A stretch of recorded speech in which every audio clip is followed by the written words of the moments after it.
हाइज़ा औरत का जो बदन है नाभ से लेकर घुटनों तक, यहाँ से किसी सूरत में नफ़ा नहीं उठा सकते बरहना होने की हालत में। हाँ, अगर कपड़ा वगैरह है ऊपर जिस्म के ऊपर और उस कपड़े की वजह से जिस्म की गर्मी वगैरह महसूस नहीं होती तो फिर मर्द इससे भी नफ़ा उठा सकता है।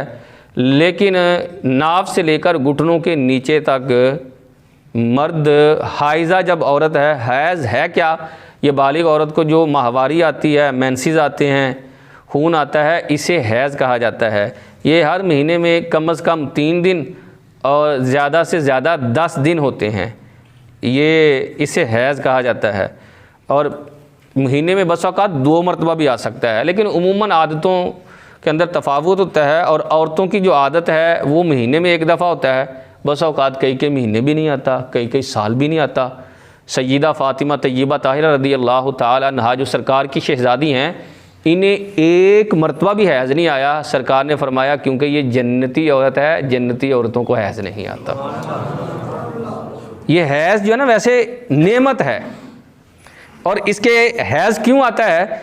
जब हज़रत आदम अलैहिस्सलाम जन्नत के अंदर थे और हज़रत हव्वा सलामुल्लाहि अलैहा भी जन्नत के अंदर थी, तो आपके कहने की बिना पर ही हज़रत आदम ने गंदम का दाना खाया।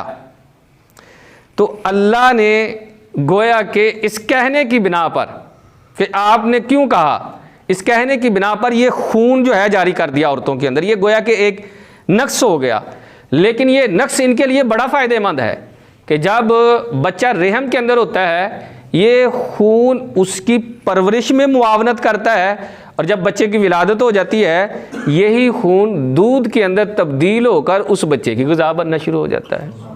ये उसके लिए फ़ायदा है इसके अंदर। इस तरह जो है इसे जिमा आया, यानी हैज़ आता है।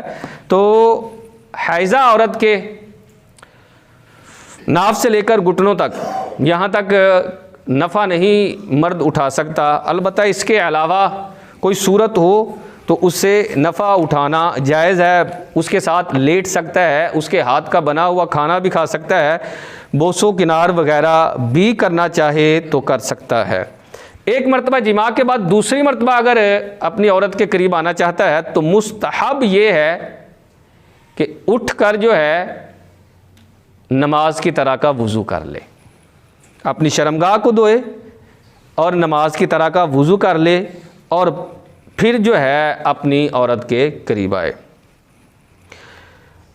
इसी तरह नबी करीम सल्लल्लाहु ताला अलैहि वसल्लम की आदत करीमा थी, और ये भी आपकी आदत करीमा थी कि बस औक़ात आका करीम अलैहिस्सलाम वज़ू भी नहीं फरमाते थे, ऐसे ही लेटे रहते थे, या दूसरी अज़वाज में से किसी को शर्फ़ अता फरमाना चाहते तो ऐसे भी फरमा देते थे, बस औक़ात नहीं फरमाते थे। और लेकिन उमूमन आका करीम अलैहिस्सलाम की ये आदत करीमा होती थी कि जब जिमा से फ़ारिग होते तो फिर शर्मगाह को धोते और फिर वज़ू फरमाते, और उसके बाद फिर बिस्तर पर तशरीफ़ लेकर आते। फिर तहज्जुद से पहले, यानी तहज्जुद क्योंकि आका करीम अलैहिस्सलाम पर फ़र्ज़ थी, फिर उठकर गुस्ल फरमाते, फिर तहज्जुद की नमाज़ सरकार अदा फरमाते थे।